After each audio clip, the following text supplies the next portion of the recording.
Doubt है वही पूछते जाइएगा, पहले ये दोनों फॉर्मूले अच्छे से देख लेना, बाकी फॉर्मूले की लिस्ट आपको अपने ग्रुप में मिल जाएगी। तो प्लीज समझने की कोशिश कीजिएगा यहाँ पर कि आप लोगों को फॉर एग्जांपल इंटीग्रेशन करना है 1/x³ का dx। तो सबसे पहले नीचे पावर है, ऊपर ले जाओ x³ -3 dx। तो इसका इंटीग्रेशन हो जाएगा x³ -3 + 1 अपॉन -3 + 1 प्लस के, मतलब x³ -2 अपॉन -2 प्लस के। क्लियर है ये चीज? बेटा इंटीग्रेशन में मेनली जो अपने सिलेबस में क्वेश्चन आते हैं वो आते हैं लिमिट दी हुई रहती है। क्या दी हुई रहती है? लिमिट। तो लिमिट कैसे क्या पुट होती है आप समझने की कोशिश कीजिएगा, जहां डाउट है वहां पूछते जाइएगा। जैसे कहीं पे एक क्वेश्चन लिखा हुआ है x² dx और यहां पर लिखा है लिमिट 2 से 4, मतलब वो मिनिमम x की वैल्यू 2 हो सकती है और मैक्सिमम x की वैल्यू कितनी हो सकती है? 4। ऐसे क्वेश्चन में सबसे पहले आप x² का इंटीग्रेशन कर दीजिए। तो x² का इंटीग्रेशन तो x³ ये कैसे आया, समझ में आया? n+x⁻n+1 अपॉन n+1 और लिमिट 4 से 2 ऐसी की ऐसी। बस ऐसे क्वेश्चन में कुछ नहीं होता, एक बार हम लोग अपर लिमिट पुट कर देते हैं और एक बार हम लोग लोअर लिमिट पुट कर देते हैं। क्या करा?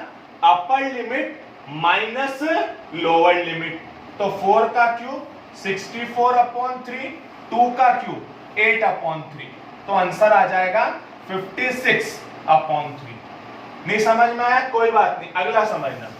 इंटीग्रेशन 1 से 3 x³ -3 dx। तो x³ यहां मान लो नंबर भी कोई मल्टीप्लाई में आ रहा है, मल्टीप्लाई में आ रहा है 6। सबसे पहली चीज, अगर कांस्टेंट मल्टीप्लाई में तो उसको कोई मतलब ही नहीं है, 6 बाहर। x³ -3 का इंटीग्रेशन -3 + 1 -3 + 1 लिमिट ऐसी की ऐसी। x³ -2 अपॉन -2 3 से 1, 2 1 जा 2 3 जा, माइनस को यहां भले बाहर निकाल दो -3। x³ -2 तो नेगेटिव पावर को वापस आप लोग पॉजिटिव कर लो। बस फिर एक बार अपर लिमिट माइनस एक बार लोअर लिमिट, तो ये हो जाएगा 1/9 माइनस 1/1। एलसीएम लेके आप लोग सॉल्व कर सकते हैं।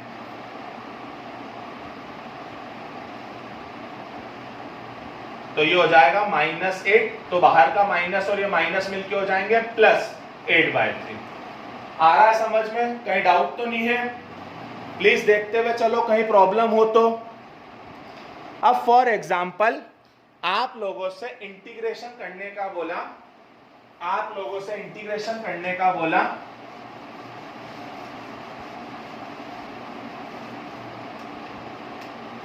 g(m(m)/x² dx।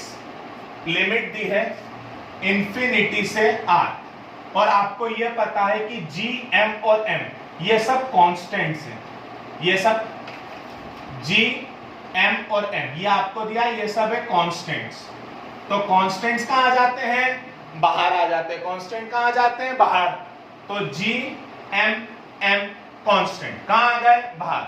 अंदर क्या बच गया? इंफिनिटी से r 1/x²।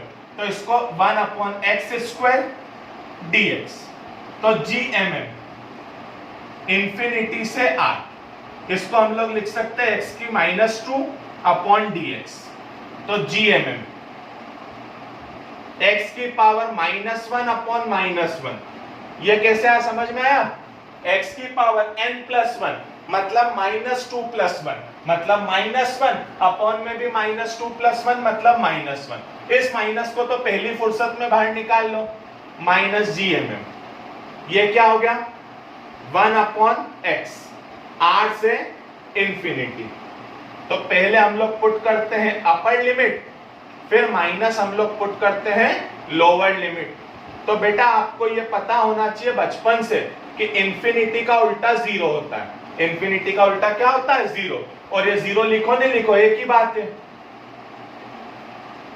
I hope so आप लोगों को थोड़ा थोड़ा समझ में आ रहा होगा। और हम लोग एग्जांपल लें तो कहीं पे आपको लिखा हुआ है इंटीग्रेशन x dx और लिमिट है s से 0। यहां पावर कुछ नहीं है, मतलब 1 है, तो x की पावर 1 का इंटीग्रेशन x की पावर 2/2। ये कैसे हुआ समझ में आया? x की पावर n+1/n+1। बस अब कुछ नहीं करना, एक बार अपर लिमिट पुट कर दो और एक बार लोअर लिमिट पुट कर दो। 0 के अपॉन में तो कुछ भी आंसर कितना आएगा? 0। तो ये कितना हो गया? s²/2। क्लियर है ये चीज? बेटा जरूरी नहीं है आपसे हर बार वो x के रिस्पेक्ट में ही करा, हो सकता है कभी t के रिस्पेक्ट में करा दे। तो प्लीज समझने की कोशिश कीजिएगा कि आप लोगों को आया कि आप इंटीग्रेट करें, integrate t³ + 3t² + 2t + 5। Limit है? नहीं है। तो t³ का इंटीग्रेशन अलग, इसका इंटीग्रेशन अलग, कांस्टेंट बाहर, इसका इंटीग्रेशन अलग। काय के रिस्पेक्ट में करना है? dt के रिस्पेक्ट में। तो इसके साथ भी dt, इसके साथ भी dt, इसके साथ भी dt, इसके साथ भी dt। तो t³ का इंटीग्रेशन t की पावर 4/4, 3 कांस्टेंट, t² का इंटीग्रेशन t³/3, 2 कांस्टेंट, t का इंटीग्रेशन t²/2, 5। आपको सिखाया था कांस्टेंट का dx के रिस्पेक्ट में इंटीग्रेशन होगा cx। तो इस बार x के रिस्पेक्ट में नहीं करना है, t के रिस्पेक्ट में करना है। तो 5t, 2 से 2, 3 से 3, तो ये आ गया t की पावर 4/4 + t³ + t² + 5t।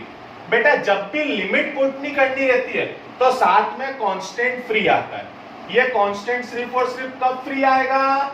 जब लिमिट पुट नहीं करनी होगी। जब लिमिट पुट करनी होगी तब ये कांस्टेंट नहीं आएगा। क्लियर है ये चीज? इसमें बस आपको एक छोटी सी चीज और सीख लेनी चाहिए, वो है इसका चेन रूल। कौन सा रूल? Chain rule. तो बेटा एक ही क्वेश्चन में समझाने की कोशिश करूंगा, प्लीज समझने की कोशिश करना। इसके लिए आपको डिफरेंशिएशन अच्छे से आना जरूरी है। पहली चीज तो sin x का इंटीग्रेशन होता है -cos x। sin x का इंटीग्रेशन क्या होता है? -cos x। ये फॉर्मूला है। अब फॉर एग्जांपल आपको आया, आप इंटीग्रेशन करो sin 5x का। काय का इंटीग्रेशन करो? sin 5x का। तो sin 5x का इंटीग्रेशन हो जाएगा -cos 5x। पर क्या ये x आ रहा है? नहीं, ये क्या आ रहा है? 5x। तो आपको याद है अपन डिफरेंशिएशन में क्या करते थे?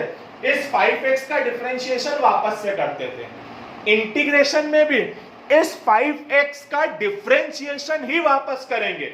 बस डिफरेंशिएशन में ऊपर की साइड करते थे, इंटीग्रेशन में नीचे की साइड करेंगे। मतलब हम इसमें करेंगे d/dx ऑफ 5x। अब डिफरेंशिएशन करना है तो -cos 5x ऐसा का ऐसा, और 5x का डिफरेंशिएशन 5 होता है। 5 कांस्टेंट है, बाहर आ जाएगा। x के रिस्पेक्ट में x का डिफरेंशिएशन कितना होता है? 1। एक और फॉर्मूला देखो, समझने की कोशिश करो। e की पावर x का इंटीग्रेशन भी e की पावर x ही होता है। अब आपको क्वेश्चन आ गया e की पावर 7x dx। तो ये हो जाएगा e की पावर x का, e की पावर x पर क्या x था? 7x था। तो इस 7x का डिफरेंशिएशन वापस से होगा। पिछले क्वेश्चन में मैं कांस्टेंट लगाना भूल गया था, कांस्टेंट लगेगा। e की पावर 7x, 7x का डिफरेंशिएशन 7 प्लस k ऐसा का ऐसा। तो इसका चेन रूल भी सेम होता है। जो x की जगह पे आएगा उसका डिफरेंशिएशन वापस होगा, पर कहां की तरफ होगा? नीचे की तरफ होगा। बस बेटा फिजिक्स में इतना ही इंटीग्रेशन यूज होता है। ऐसे कुछ क्वेश्चंस की आपको प्रैक्टिस मिल जाएगी, अच्छे से कर लीजिएगा। Thank you.